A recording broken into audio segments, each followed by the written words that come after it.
Hello friends, welcome back to my channel. आज class रे हमें डिस्कशन करबा स्टेट गवर्नमेंट रो upcoming exam Odisha police constable OSF PU exam पे ओडिया ग्रामर रो मोस्ट इंपोर्टेंट टॉपिक शब्द और शब्दर श्रेणी विभाग टॉपिक रो 30 टी बछा बछा एमसीक्यू जे एमसीक्यू गुडी को एग्जाम रे बारंबार आसी सारी अछि। चलंतु हमें डिस्कशन करबा। जदि वीडियो टी भलो लागिवो लाइक और सब्सक्राइब करिया पई भूलिबे नहीं। चलंतु विलंब न करी आज क्लास टी को आरंभ करबा। क्वेश्चन नंबर 1 ओडिया भाषा में व्यवहृत शब्द भंडार को उत्स दृष्टि केते भाग में विभक्त कराई। आम जो ओडिया लैंग्वेज भाषा में विभिन्न शब्द गुड़िक रहा से शब्द गुड़ी को केते भाग में विभक्त कराई। ऑप्शन सार 2 भाग में, ख 3 भाग में, ग 4 भाग में, घ 5 भाग में। ताले केते भाग में विभक्त कराई। ऑप्शन नंबर ख 4 भाग में। कौन कौन गोटे हूँ तस्मद, गोटे तद्भव, आ गोटे देशज, आ हूँ वैदेशिक। यही 3टी भाग में विभक्त कराई। कौन कौन ना तस्मद, तद्भव, देशज आ वैदेशिक। क्वेश्चन नंबर 2 संस्कृत भाषार समान बा अविकल सेहीपरि शब्द को कौन कह जाए। ताले संस्कृत भाषा सहित समान शब्द को कौन कह जाए। ऑप्शन सार तद्भव, ख तत्सम, ग देशज, घ वैदेशिक। ताले संस्कृत भाषा सहित समान भाषा बा अविकल सेहीपरि थिबा शब्द को कौन कह जाए। ऑप्शन नंबर ख तत्सम। ताले संस्कृत भाषा सहित समान जो शब्दटी होथो ताको हम कौन कहबा ना तत्सम शब्द। क्वेश्चन नंबर 3 निम्नलिखित मध्यरु केउटी एक तत्सम शब्द। ताले तत्सम शब्द कोटा हो। तत्सम शब्द कहले कोन जोटा संस्कृत सहित समान। ताले कोटा हो। ऑप्शन सार क आकाश, ख गाई, ग हाथ, घ कांथ। ताले तत्सम शब्द कोटा हो। ऑप्शन नंबर क आकाश। ताले आकाशटा होची तत्सम शब्द। क्वेश्चन नंबर 4 संस्कृत शब्दरु जात बा रूपांतरित होई ओडिया भाषा रे व्यवहृत शब्द को कौन कह जाए। ताले संस्कृत शब्दरु सेटा कोन था संस्कृत शब्द सहित समान। एटा हला संस्कृत शब्दरु जात माने सृष्टि होतो। ताले से शब्दटी कौन कह जाओ। ऑप्शन सार ए दशज, ख वैदेशिक, ग तत्सम, घ तद्भव। ताले जोटा संस्कृत शब्दरु जात होची से शब्दटी को हम कौन कहया ना ऑप्शन नंबर घ तद्भव। ताले संस्कृत सहित समान जो शब्द सेटा हला तत्सम। आ संस्कृत शब्दरु जोटा बाहरुची बा सृष्टि होची सेटा होची तद्भव। क्वेश्चन नंबर 5 संस्कृत शब्द अग्निरु ओडिया निया शब्द सृष्टि होची। एहा केउ श्रेणीर शब्द। ताले कौन संस्कृत शब्दरु अग्निरु सेटा कौन होची निया रूपांतरित होची। ताले अग्निरु कौन बाहला निया शब्दटी बाहला। ताले नियाटा कोटे को शब्द हो। ऑप्शन सार क तत्सम, ख तद्भव, ग देशज, घ आरोही शब्द। ताले नियाटा को शब्द हो जेहेतु एटा अग्निरु बाहरुची एटा होची गोटे तद्भव शब्द। संस्कृतरु सृष्टि होथवार एटा को तद्भव शब्द कह जाए। क्वेश्चन नंबर 6 घृतर तद्भव रूप कौन। ताले घृतर तद्भव रूप कोटा हो। ऑप्शन सार क घी, ख घास, ग घुरुडी, घ घड़ी। ताले घृतर तद्भव शब्द कोटा हो। ऑप्शन नंबर क घी। ताले घृतर संस्कृत घृतर तद्भव रूप कोटा हो ना घी। क्वेश्चन नंबर 7 ओडिशार आदिवासी बा स्थानीय जनसाधारण मुखरु सृष्टि होता शब्द को कौन कह जाए। ताले आम जो ओडिशार आदिवासी बा स्थानीय जनसाधारण मुखरु जो शब्दटी सृष्टि होची ताको कौन कहबा। ऑप्शन सार क तद्भव, ख आंचलिक वैदेशिक शब्द, ख ग देशज शब्द, घ रूढ़ी शब्द। ताले कोटा हो ऑप्शन नंबर ग देशज शब्द। स्थानीय जनसाधारण मुखर जो शब्दटी सृष्टि होची सेटा कह जाए देशज शब्द। क्वेश्चन नंबर 8 निम्नलिखित मध्यरु केउटी एक देशज शब्द। ताले देशज शब्द आम पढ़ले स्थानीय लोकन ठुरु जो शब्दटी बाहर सेटा देशज शब्द। ताले कोठा हो क कपत, ख डेंगा, ग टेबुल, घ कागज। ताले कोटा गोटे देशज शब्द हो। ऑप्शन नंबर ख डेंगा। डेंगाटा हो गोटे देशज शब्द। क्वेश्चन नंबर 9 अट्टा, हाकुटी, झिंटिका एगुड़िक केउं श्रेणीर शब्द। ताले अट्टा, हाकुटी और झिंटिका ये सब केउं श्रेणीर शब्द अटे। ऑप्शन सार क तत्सम, ख वैदेशिक, ग देशज, घ तद्भव। ताले अट्टा, हाकुटी, झिंटिका ये सब केउं श्रेणीर शब्द हो। ऑप्शन नंबर घ तद्भव। तद्भव शब्द हो। क्वेश्चन नंबर 10 जो शब्दगुड़िक अन्य देशर भाषारू ओडिया भाषाକୁ ଆସିଛି ସେଗୁଡ଼ିକୁ କ'ଣ କୁହାଯାଇଥାଏ ତାହେଲେ ଯେଉଁ ଶବ୍ଦଗୁଡ଼ିକ ଅନ୍ୟ ଦେଶ ଭାଷାରୁ ଓଡ଼ିଆ ଭାଷାରେ ରୂପାନ୍ତରିତ ହୋଇଛି ଅଲଗା ଯେଉଁ ଦେଶ ଗୁଡ଼ିକ ରହିଲା ସେ ଦେଶର ଭାଷାରୁ ଓଡ଼ିଆ ଭାଷାରେ ରୂପାନ୍ତରିତ ହୋଇଛି ତାକୁ କେଉଁ ଶବ୍ଦ କୁହାଯାଇଥାଏ ଅପସନ୍ ସାର୍ କ ଆଗନ୍ତୁକ ବା ବୈଦେଶିକ କ ପ୍ରାକୃତ ଗ ଦେଶଜ ଘ ତଦ୍ଭବ ତାହେଲେ ତାକୁ କେଉଁ ଶବ୍ଦ କୁହାଯାଏ ନା ଆଗନ୍ତୁକ ବା ବୈଦେଶିକ ଭାଷା ଶବ୍ଦ।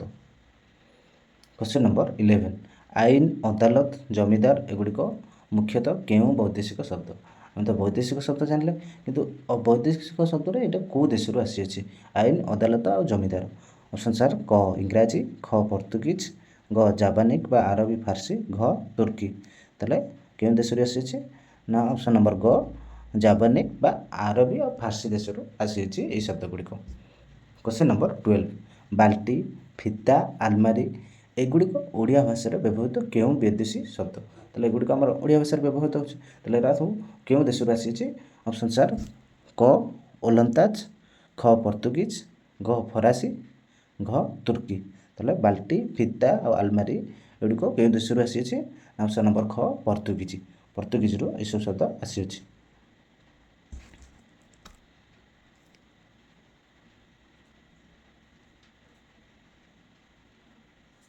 क्वेश्चन नंबर 13 कांची बंधुक और कुली एगुड़िक क्यों भाषार शब्द अटे ताले ये जो भाषा गुड़िक रहा ये जो शब्द गुड़िक रहा यहाँ कौ देश आसी ऑप्शन सार क तुर्की ख अरबी ग चीना बा चीन घ जापानी ताले क्यों देश आसी ऑप्शन नंबर क तुर्की कांची बंधुक और कुली एगुड़िक तुर्की देश शब्द गुड़िक आसी। क्वेश्चन नंबर 14 इंजीनियर क्यों श्रेणीर वैदेशिक शब्द ताले जो आम इंजीनियर शब्दटी व्यवहार करुचे सेटा क्यों देश आसी ऑप्शन सार क फारसी ख इंग्राजी ग पोर्तुगीज घ फरासी ताले इंजीनियरटा क्यों श्रेणीर वैदेशिक शब्द अटे ऑप्शन नंबर ख इंग्राजी। क्वेश्चन नंबर 15 जो शब्दरू गोटे हेले वर्ण काटिदेले शब्दटी अर्थहीन हो पड़े ताकू कौन कहुए ताले गोटे शब्दरू जदि आम गोटे वर्ण दुईटा अक्षर को लेकिन गोटे शब्दटे होती जब गोटे शब्द आम काटिदेवा गोटे वर्ण काटिदेले से शब्दटी अर्थहीन हो पड़े ताकू क्यों शब्द कहुए ऑप्शन सार क व्युत्पन्न शब्द ख मौलिक शब्द क यौगिक शब्द ख जोगरूढ़ी शब्द ताले कौन हम ऑप्शन नंबर ख मौलिक शब्द। ऑप्शन उदाहरण गोटे दबा घर घर रू घटा काटिदेले आर किसी माने रहा बही बही रू ब कि हि काटिदेले आउ शब्दर किसी रहा कि माने तो से जिनस युरा सब मौलिक शब्द बोली कहुए। क्वेश्चन नंबर 16 मौलिक शब्द सहित प्रत्यय बा उपसर्ग जोग होई गठित शब्द को कौन कहुए मौलिक शब्द आम कौन पूर्व पढ़ले मौलिक शब्द सहित प्रत्यय बा उपसर्ग जोग हेले से शब्दटी को कौन कहुए ऑप्शन सार क रूढ़ी शब्द ख व्युत्पन्न शब्द क मौलिक शब्द कौटा हम ना ऑप्शन नंबर ख व्युत्पन्न शब्द। उदाहरण कौन ना घर घरटा हूँ गोटे मौलिक शब्द घर जदि आम गोटे प्रत्यय उपसर्ग व्यवहार करिया घर प्लस या ताले सेटा कौन घरिया घरिया हम ताले घरियाटा कौन गोटे ना व्युत्पन्न शब्द ठीक अच्छे ताले व्युत्पन्न शब्द कौन बुझिपार ना मौलिक शब्द सहित प्रत्यय उपसर्ग जोग हेले जो शब्द गठित होता है ताकू व्युत्पन्न शब्द कहुए। क्वेश्चन नंबर 17 अर्थ प्रकाश करुवा दृष्टिकोण शब्द को केते भाग में विभक्त कराऊे अर्थ प्रकाश दृष्टिकोण शब्द को केते भाग विभक्त कराई ऑप्शन सार क 2 भाग ख 3 भाग ग 4 भाग घ 5 भाग ताले केते प्रकार ऑप्शन नंबर ख 3 भाग कौन कौन ना गोटे हूँ रूढ़ी गोटे है यौगिक और जोग रूढ़ी ताले अर्थ प्रकाश दृष्टिकोण शब्द को 3 भाग में विभक्त कराई गोटे है रूढ़ी गोटे है यौगिक शब्द और गोटे है रूढ़ी जोग रूढ़ी ठीक अच्छे। क्वेश्चन नंबर 18 जो शब्द प्रकृति और प्रत्ययलब्ध अर्थ प्रकाश नक एक स्वतंत्र अर्थ प्रकाश करे ताको कौन कहुए ऑप्शन सार क यौगिक शब्द ख रूढ़ शब्द ग यौगिक रूढ़ शब्द घ देशज शब्द ताले ताको कौन कहुए ऑप्शन नंबर ख रूढ़ शब्द। क्वेश्चन नंबर 19 गो शब्दर प्रकृति प्रत्यय अर्थ जहाँ गमन करे मात्र यह केवल गोटे पशु विशेष को बुझाए यह क्यों शब्द ताले जो गो शब्दटा रहा यहाँ गोटे क्यों शब्द ଅପସନ୍ ସାର୍ କ ରୂଢ଼ି, ଖ ଯୌଗିକ, ଗ ଯୋଗ ରୂଢ଼ି, ଘ ମୌଳିକ। ତାହେଲେ କେଉଁଟା ହେଉଛି ଗୋଟେ କ'ଣ ନା ରୂଢ଼ ଶବ୍ଦ।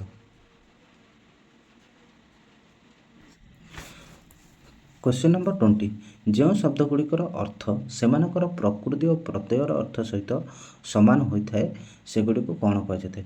ଯେଉଁ ଶବ୍ଦଗୁଡ଼ିକର ଅର୍ଥ ସେମାନଙ୍କର ପ୍ରକୃତି ଓ ପ୍ରତ୍ୟୟର ଅର୍ଥ ସହିତ ସମାନ ହୋଇଥାଏ ସେଗୁଡ଼ିକୁ କେଉଁ ଶବ୍ଦ କୁହାଯାଇଥାଏ? ଅପସନ୍ ନମ୍ବର ଖ ଯୌଗିକ ଶବ୍ଦ। ତାକୁ କ'ଣ କୁହାଯାଇଥାଏ ନା ଯୌଗିକ ଶବ୍ଦ ବୋଲି କୁହାଯାଇଥାଏ।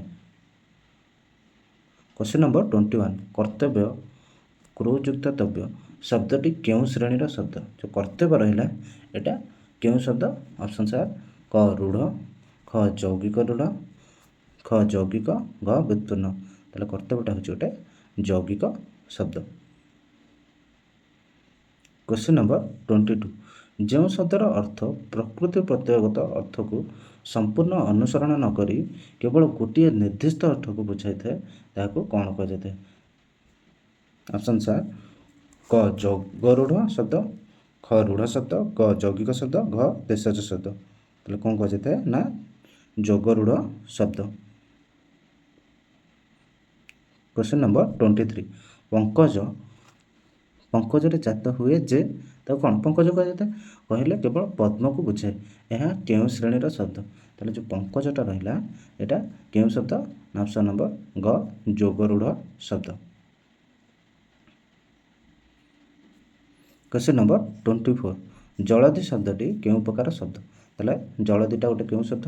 ଅପସନ୍ ସାର୍ କ ରୂଢ଼, ଖ ଯୌଗିକ, ଗ ଯୋଗରୂଢ଼, ଘ ମୌଳିକ। ତାହେଲେ ଜଳଦିଟା ହେଉଛି ଗୋଟେ ଯୋଗରୂଢ଼ ଶବ୍ଦ। क्वेश्चन नंबर 25 ଗାୟକ ଶବ୍ଦଟି କେଉଁ ପ୍ରକାର ଶବ୍ଦ? ତାହେଲେ ଗାୟକଟା ଗୋଟେ କେଉଁ ଶବ୍ଦ? ଅପସନ୍ ସାର୍ କ ରୂଢ଼, ଖ ଯୌଗିକ, ଗ ଯୋଗରୂଢ଼, ଘ ଦେଶଜ ଶବ୍ଦ। ତାହେଲେ ଗାୟକଟା ଗୋଟେ କେଉଁ ଶବ୍ଦ? ଅପସନ୍ ନମ୍ବର ଖ ଯୌଗିକ ଶବ୍ଦ।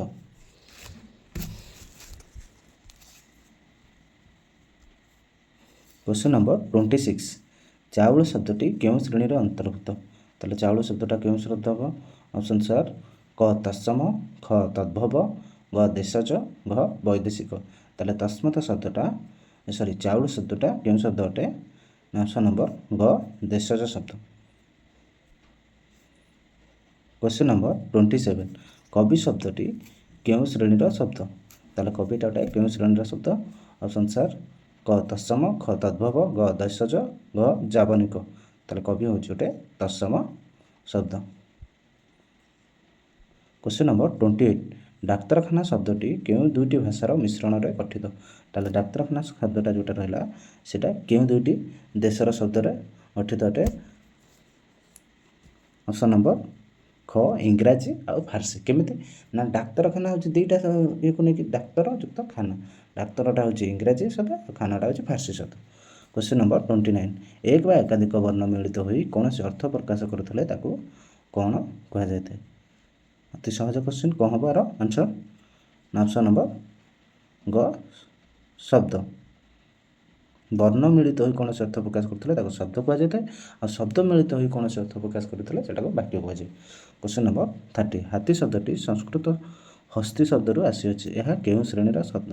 ତାହେଲେ ହାତୀ ଶବ୍ଦଟା ସଂସ୍କୃତ ଶବ୍ଦ ହସ୍ତିରୁ ଆସିଅଛି ତାହେଲେ ହାତୀଟା ଗୋଟେ କେଉଁ ଶବ୍ଦ ହେବ? ଅପସନ୍ ନମ୍ବର ଖ ତଦ୍ଭବ। ଆଶା କରୁଛି ଆପଣମାନେ 30ଟି କ୍ୱେଶ୍ଚିନ୍ର 30ଟି କ୍ୱେଶ୍ଚିନ୍ ସଠିକ୍ ଭାବରେ ଉତ୍ତର ଦେଇଥିବେ। ଯଦି କୌଣସି ତ୍ରୁଟି ଥିବ କମେଣ୍ଟ ମାଧ୍ୟମରେ ଜଣାଇବେ। ଯଦି ଭିଡ଼ିଓଟି ଭଲ ଲାଗୁଥିବ ଲାଇକ୍ ଓ ସବସ୍କ୍ରାଇବ୍ କରିବା ପାଇଁ ଜମାରୁ ଭୁଲିବେ ନାହିଁ। ଧନ୍ୟବାଦ।